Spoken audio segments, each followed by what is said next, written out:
Christmas Eve. London. Late 1980s. While lights filled the streets and families gathered around warm tables, Freddie Mercury stood in his own home surrounded by decorations, and absolutely no comfort. To the outside world, Freddie Mercury was everything Christmas promised: success, celebration, laughter, excess. Photos from that season would later show him smiling, dressed impeccably, holding a glass, playing the role everyone expected. But that night, after the last guest left and the door closed behind them, Freddie didn't feel festive. He felt hollow. What no one knew was that this Christmas would quietly change the way Freddie understood loneliness, not as the absence of people, but as the absence of being truly seen. Why did Freddie pretend everything was fine that Christmas? Who was he protecting, others, or himself? And what happens when the celebration ends, but the silence doesn't? Stay with this story. And if you want the hidden moments behind legendary lives, the ones that never make it into songs or headlines, subscribe now. Because sometimes, the loneliest nights are the ones filled with lights. Freddie had decorated the house himself. Not because he loved Christmas, but because he understood expectations. People expected warmth, excess, spectacle. And Freddie Mercury had built an entire career mastering the art of giving people exactly what they came for. The tree stood tall in the corner of the living room, perfectly trimmed, glowing with soft golden lights. Ornaments reflected the room back at itself, a distorted mirror of elegance, color, and performance. The fireplace crackled gently, more for atmosphere than heat. It looked perfect. It felt empty. Freddie stood still for a moment, glass in hand, listening to the quiet hum of the house. No footsteps. No laughter. No voices calling his name from another room. Just the distant city outside and the sound of his own breathing. Earlier that evening, guests had come and gone. Friends. Acquaintances. People who loved being near him, or at least loved being near what he represented. Freddie had smiled. Told stories. Made them laugh. He was charming, attentive, generous. Flawless. No one noticed how carefully he avoided certain questions. How he redirected conversations away from anything personal. How every smile arrived a fraction of a second after he decided to put it there. When the last guest hugged him goodbye, they said, "You always throw the best Christmas." Freddie had replied, "Of course I do." And meant none of it. Now, alone, he set the glass down untouched and moved closer to the tree. The lights reflected softly in his eyes, but they didn't warm them. He reached out, adjusting an ornament that didn't need adjusting, just to give his hands something to do. Christmas had always been complicated for Freddie. As a child, it had been about displacement, never fully belonging to one place or tradition. As an adult, it became about performance. Hosting. Giving. Creating moments for others. But this Christmas felt different. He was tired. Not physically, emotionally. Freddie sat down slowly on the sofa, staring at the wrapped presents beneath the tree. Every box had a name on it. Every ribbon perfectly tied. Gifts chosen with precision and thought. He realized something then that unsettled him deeply. He had prepared joy for everyone else. And nothing for himself. The house felt too large suddenly. Every room echoed. Every decoration amplified the absence rather than filling it. Freddie leaned back, closing his eyes briefly, allowing himself a moment without an audience. He didn't cry. He simply acknowledged the truth he'd been avoiding all evening. He was lonely. Not because no one cared, but because no one truly knew what he carried inside. Freddie had spent years being the strongest presence in every room. The loudest laugh. The brightest energy. The one who held everything together. But Christmas, with all its enforced togetherness, had a way of exposing what was missing. And what Freddie felt missing that night wasn't love. It was connection. He opened his eyes again and looked at the tree, its lights blinking patiently, indifferent to his thoughts. Outside, somewhere nearby, people were singing, toasting, holding hands. Freddie stood up and turned off the main lights, leaving only the glow of the tree behind. In that dimness, he felt more honest than he had all night. This was the Christmas Freddie Mercury pretended to be fine. And the silence that followed would stay with him far longer than the decorations ever would. Freddie had perfected the smile long before that Christmas. It wasn't fake, that was the misunderstanding. It was practiced. Controlled. A smile designed to arrive exactly when needed and disappear before it revealed too much. Over the years, it had become second nature, a reflex stronger than honesty. That night, it did all the work for him. When guests filled the house earlier, Freddie moved through them effortlessly. He greeted everyone by name, remembered small details, laughed at the right moments. He poured drinks, complimented outfits, made people feel chosen. He was generous with attention, but precise with distance. Someone commented on how relaxed he looked. Another joked that he seemed happier than ever. Freddie accepted the observations with grace, tilting his head slightly, smiling as if happiness were something that came easily to him. What no one noticed was how carefully he avoided standing still. Stillness invited questions. Movement kept him safe. Freddie drifted from conversation to conversation, never staying long enough for anything to deepen. If someone leaned in emotionally, he responded with humor. If someone asked about his personal life, he redirected with charm. The performance wasn't loud, it was subtle. And effective. At one point, someone raised a glass and proposed a toast. Words like family, gratitude, and togetherness filled the room. Everyone smiled, clinked glasses, embraced. Freddie lifted his own glass last. He smiled widest then. Because nothing exposed loneliness like communal joy. He drank slowly, aware of how his body felt heavier than usual. Not tired, weighted. As if every interaction added another invisible layer he would later have to peel away alone. There was a moment, brief and dangerous, when someone asked him, "Are you okay?" It wasn't intrusive. Just sincere. Freddie paused for half a second, long enough to feel the truth rise, then smiled again. "Of course I am," he said lightly. "It's Christmas." The answer satisfied them. It always did. But something about saying it out loud unsettled him. As if repeating the lie gave it shape. As if pretending required more energy than he had expected. When the guests finally began to leave, each goodbye came with warmth. Hugs lingered. Compliments flowed. Someone squeezed his hand and told him how lucky he was to be surrounded by so many people who cared. Freddie nodded, gracious as ever. He closed the door behind the last guest and rested his hand against it for a moment longer than necessary. The smile faded instantly. Not dramatically. Just, gone. The silence returned, heavier now for having been interrupted. Freddie walked back into the living room, where the remnants of celebration remained, empty glasses, half-burned candles, chairs slightly out of place. Evidence that something joyful had happened. Just not inside him. He sat down and replayed the evening in his mind, cataloging every moment he had chosen performance over honesty. Not because he felt guilty, but because he felt tired. The smile had protected him. But it had also isolated him. Freddie realized then that pretending wasn't about deceiving others. It was about delaying confrontation with himself. About keeping the truth at arm's length for one more night. Christmas had always demanded happiness. Required warmth. Left little room for ambiguity. And Freddie, ever aware of expectations, had delivered exactly what was required. But now, alone, he wondered what it would feel like to not perform. To not smile on command. To let someone see the quiet parts. The thought lingered longer than he expected. Freddie stood up and turned off another light, leaving the room dimmer.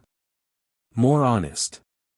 He sat again, hands folded loosely in his lap, the echoes of laughter still faint in his ears. He hadn't lied to hurt anyone.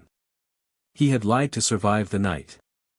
And in that realization, something shifted, not painfully, but noticeably. Because once you recognize the weight of the mask, you can't unfeel it. And that Christmas, Freddie Mercury felt it fully. Freddie sat with the phone in his hand longer than he expected. It rested there, heavier than its weight suggested, as if it carried every unspoken thought he had avoided that night. The room was quiet now, not the peaceful kind, but the kind that presses inward, demanding attention. He knew exactly who he could call. There were names that came to mind immediately. People who would answer. People who would listen. People who cared, at least in the way people care when they sense vulnerability. And yet, Freddie didn't dial. He stared at the phone, thumb hovering just above the numbers, feeling the familiar tension rise. Making the call would mean explaining. Explaining would mean admitting that the smile had been a performance. That the evening had drained him instead of filling him. And Freddie wasn't ready for that. He placed the phone back on the table and leaned back, exhaling slowly. The decision felt both protective and isolating, a paradox he knew too well. Freddie had always been the strong one. The anchor.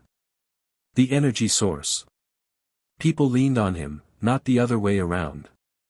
Over time, that dynamic became expectation, and expectation became identity. What would happen if he called and said, "I'm not okay"? He imagined the pause on the other end. The concern. The questions. The attempt to fix something that wasn't broken, just heavy. Freddie didn't want solutions. He wanted understanding without explanation. And that, he suspected, was too much to ask. The truth was, the loneliness he felt that night wasn't sudden. Christmas had simply amplified it. Stripped away distractions. Forced stillness where there was usually noise. Freddie stood up and walked slowly through the house, passing rooms that held echoes of other nights, laughter, music, intimacy. Tonight, they felt distant, like memories borrowed from someone else's life. He paused in front of a mirror and looked at himself honestly. The reflection didn't look broken. It looked contained. That containment had kept him functional for years. It allowed him to give endlessly without falling apart. But tonight, he wondered whether it had also kept him from receiving. Freddie returned to the living room and sat on the floor beside the tree, back against the sofa. The lights cast soft reflections across his face, outlining features that usually commanded attention, now softened by exhaustion. He thought about calling family. Then dismissed it. Christmas carried expectations there too. Explanations. Emotions he wasn't prepared to navigate. The call he never made wasn't about distance from others. It was about proximity to himself. If he spoke the truth out loud, he wouldn't be able to retreat from it afterward. And tonight, he needed control more than connection. Freddie understood that silence wasn't always emptiness. Sometimes, it was shelter. He rested his head back and closed his eyes, letting the quiet settle without resisting it. He allowed himself to feel the loneliness without dramatizing it. Just observing it, like a passing weather pattern rather than a permanent state. Eventually, the urge to call faded. Not because the need disappeared, but because Freddie accepted it would remain unmet tonight. He stood up again, turned off the tree lights one by one, and let darkness reclaim the room. The house felt smaller now. More honest. As he prepared for bed, Freddie realized something subtle but significant. Loneliness didn't frighten him anymore. What frightened him was the idea of being misunderstood in moments that required gentleness. That Christmas night, he chose silence not because he had no one, but because he didn't want to fracture the version of himself that held everything together. The call he never made would linger in his memory. Not as regret, but as recognition. Sleep didn't come easily. Freddie lay awake long after the house had gone dark, staring at the ceiling, listening to the quiet creaks of a place that usually felt alive. The stillness of Christmas night had a way of loosening memories he normally kept carefully stored away. And once they surfaced, they didn't ask permission. His mind drifted backward, not to a specific moment, but to a feeling he recognized immediately. That same sense of being surrounded, yet separate. Present, yet unseen. He remembered earlier Christmases. Not glamorous ones. Not the ones people imagined when they thought of his life. But the awkward ones. The transitional ones. The years where belonging felt conditional, temporary. Freddie had learned early how to adapt. How to become what a room required. How to soften parts of himself so he wouldn't stand out too sharply. Christmas had always magnified that instinct, the pressure to fit neatly into traditions that never quite felt like his own. Lying there, he realized something unsettling.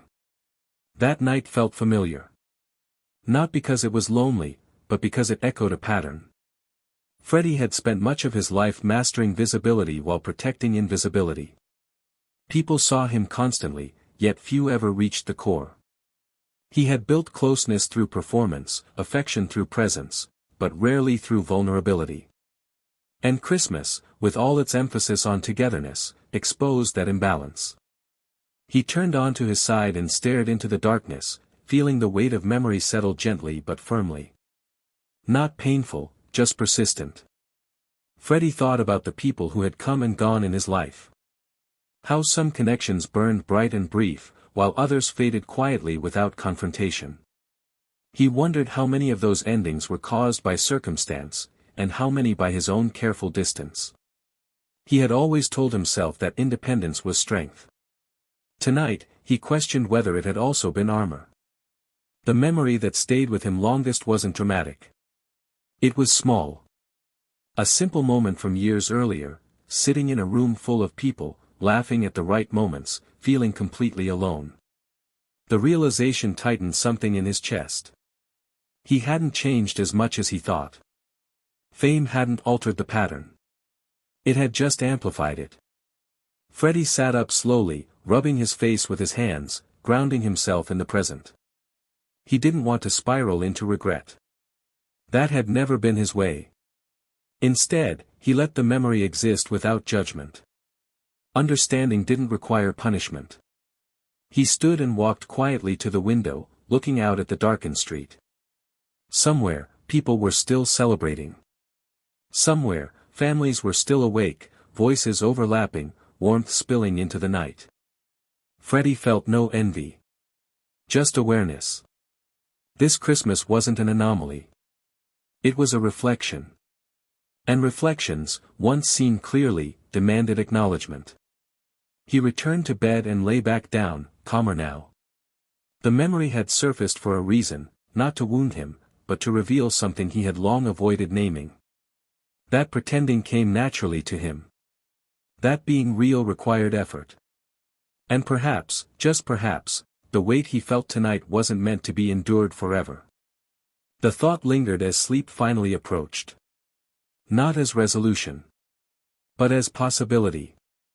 Freddie didn't wake up the next morning with clarity.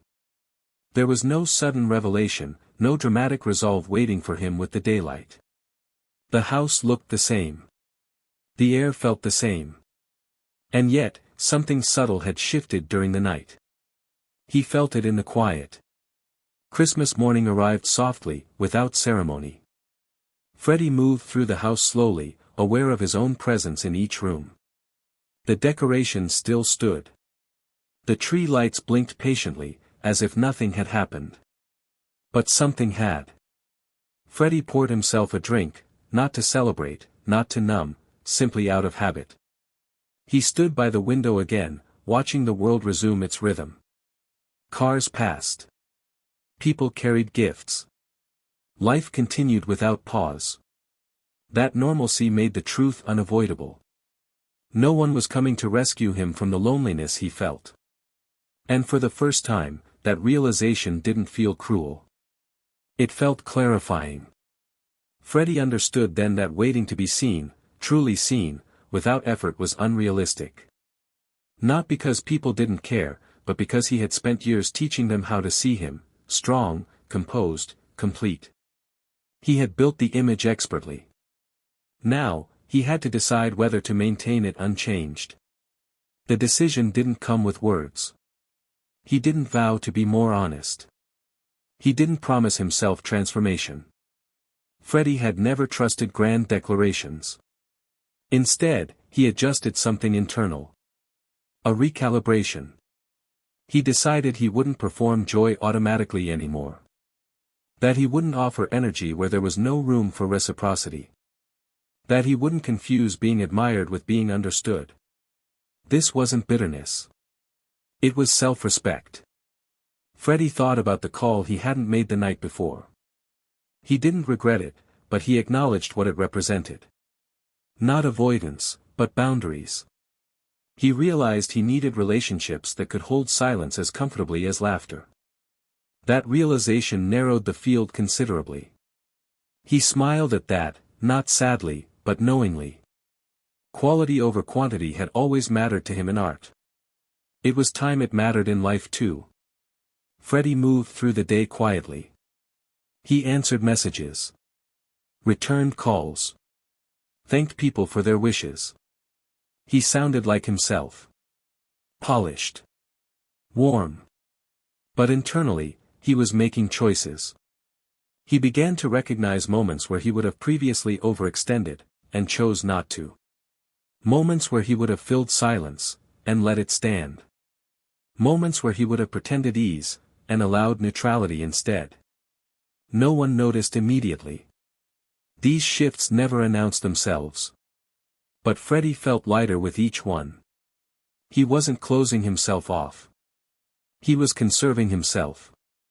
That night, as Christmas faded into memory, Freddie sat once more in the dim living room. The tree lights were still on, but fewer now. Some bulbs had burned out. Others flickered softly. It felt appropriate. Freddie didn't feel sad. He felt honest. The Christmas he had pretended to be fine had served its purpose. It had revealed the cost of performance, and the value of restraint. He stood and turned off the lights for the last time. Tomorrow would come. So would expectations. So would the world. But Freddie would meet it differently now. Not louder. Not colder. Just, more intentional. That Christmas was never spoken about again. Freddie didn't reference it in interviews. He didn't turn it into a story to share with friends. There were no confessions, no reflective jokes, no dramatic hindsight. But it stayed with him. Not as sadness, as calibration. In the weeks that followed, nothing on the surface appeared different. Freddie remained busy. Creative. Engaged. To the outside world, he was still the same magnetic presence, confident, generous, impossible to ignore. Yet those who knew him well sensed something subtle. A pause where there hadn't been one before. A restraint where he once overflowed. A quiet selectiveness about where his energy went. Freddie had always been expressive. Passionate. Excessive in the most beautiful ways. That hadn't disappeared. What changed was how deliberately he chose when to give it. That Christmas had taught him something no success ever had. That being surrounded didn't mean being supported. And that pretending, even gently, even lovingly, carried a cost. Freddie stopped filling silence just to keep others comfortable. He let conversations end naturally. He no longer feared appearing distant if distance was honest.